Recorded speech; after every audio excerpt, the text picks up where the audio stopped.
I'm sick of politicians running the country. I'm just I don't think they're the best people to run it. The reason I'm saying this is because of the fact that, well, a few reasons. Let me first say that Bobby Kennedy Jr., I thought it was a very wonderful moment when Trump brought him on stage. I do. Bobby Kennedy Jr. is hard not to like. He's got that Kennedy charm. He's good looking. He's smart. He's very smart. But all of these people, and I don't dislike Tulsi Gabbard either. But it seems that what comes with I'm from Harvard, I'm from Yale, I'm from this Ivy League, is that what comes from it is these certain agendas. I mean, you can't say that Robert Kennedy Jr. doesn't lean globalist. He does. Do I think that he thinks that's best for America? Yeah, but I think he's wrong, okay? But there's things even JFK, and I understand, we should be told what happened to JFK. We should have no leaders that say it would be in the best interest of Americans not to know these things.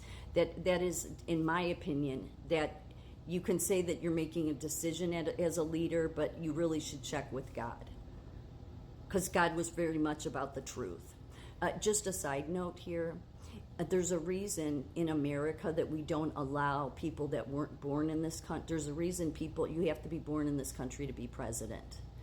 And that goes back to the Bible too, by the way, for all those people that think that we weren't founded on Christian values. Think again, because it's in the Bible that God says that when I take you to the land of milk and honey, you are to put no foreign leaders running your country, the land of milk and honey that I'm giving you.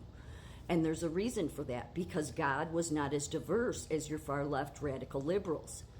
God had limits on diversity, okay? Because God knew that there in these foreign gods, these foreign countries, they worship things where they sacrifice human beings. They sacrifice babies to Baal, to Moloch. It goes back to the beginning of history. So God didn't want his children mingling with those. So see, even God was not that diverse. So anyway, JFK, before he was president, the Kennedy Foundation funded Airlift to America. The State Department didn't want to do this. So they went to Kennedy when he was a congressman. And he had the Kennedy Foundation pay for the first 2 flights. This isn't a conspiracy theory. You can look all this up. The second flight that came in, Barack Obama's dad was on it. It's just a weird coincidence. But he was, okay? And then, of course, what Airlift to America was to bring Kenya students here to go to your Ivy Leagues. Yeah, I mean, so since the beginning, we've had all these people that are more interested in serving every other country and bringing illegal immigrants here instead of serving the American people. I'm not sure why. I just don't get it. But anyway, so Kennedy, JFK bypassed these people that wanted to do Airlift to America, bypassed Kennedy, or bypassed the State Department and went to Kennedy to do it. So his foundation paid for the first 2 airlifts. Then the rest was history. They still do it. Again, look it up. They're proud of it. Kennedy's Presidential Library. They have speeches about it. You can find them on YouTube. Airlift to America. So I have questions about JFK in general, where his loyalties were. And I think many times it's not, I wouldn't put many of these people, as I've said before, as that they're wicked. It's just that they don't know how to do the right thing. I think that goes back to needing, to know the biblical God. I think that biblical maturity would help people make better decisions. But that said, we all make mistakes. I mean, we're human, we're flawed. I tend to be one of those people that it takes me a really long time to, I will make the same mistake over and over again.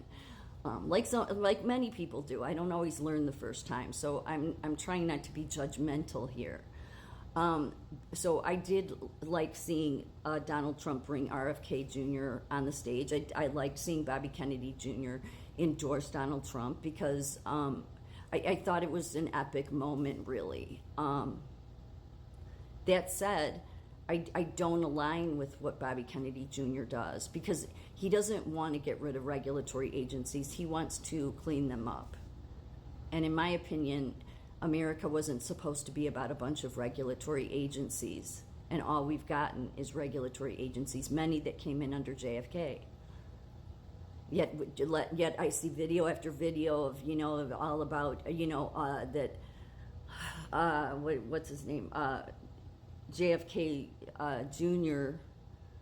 is still alive. And I just don't go down this road. I think many of these, whether these channels mean to do it or not, they want to keep people passive. Again, they want to keep people from speaking up, and that this is all handled, and eventually it's going to be released that JFK Jr. is still alive. I just don't sign on to any of that. I just don't. Could I be wrong? Well, anything's possible. I think that they're channels that love America and they believe this stuff. I just don't sign on to that stuff because I don't sign on to the fact that JFK, even though, yes, he warned Americans about secret societies, but look at all of the Ivy Leagues that are named after him, Yale, Harvard. There's a ton of different areas of these universities that are named after all these liberal presidents. So, and Tulsi Gabbard, I don't hate her, I don't dislike her, but she was with Crenshaw and others. She was part of the WEF's, World Economic Forum's Young Global Leaders. And I get what the other side will say is, no, Trump puts them out there. Okay, I'm okay. Yeah, that's fine. He puts them out there. Why do they have to be on the transition team? I think the only people that can fix America, because that won't have all these ulterior motives, is people that are just average Americans. So, there's no doubt I'll vote for Trump. That's just an easy one. Plus, I think he has the best interest of the country. I just don't understand why it is that all of these people, whether they're wealthy, they're a politician, why it is that they always go with, what is wrong with just the average Americans? I think those are the people that can fix it. And those are the people that would say, no, we don't need all this regulatory agencies because we were never to be a socialism country to begin with. And with all these regulatory agencies, all you have, and they'll make a ton of excuses. Well, we have to have this one, we have to have that one. Well, none of them have done the right thing.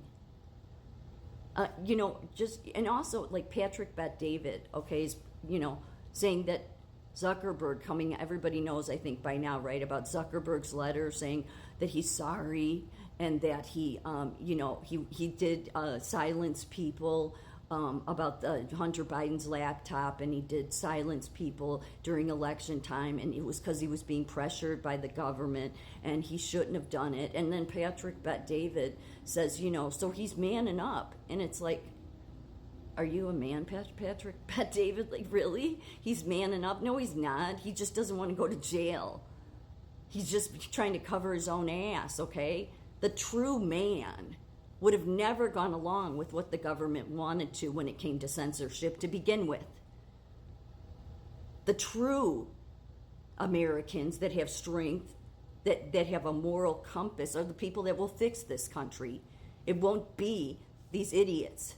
You got Silicon Valley that's been playing God long enough, okay? And all of them will come out and say they're sorry. Eric Schmidt said that's what they do. They'll take your data, they'll do whatever they have to do, and then they'll just apologize later because the American people are so forgiving. We're forgiving. I'm a forgiving person, but I damn well expect accountability. And none of these people should be in any transition team. So, I call the balls and strikes the way that I see them. Because I'm an average American. I'm not perfect, but I know that I don't want this country to be under all of this regulatory shit anymore. And I know the best people to put this country back on firm standing is when the average Americans are in charge of it.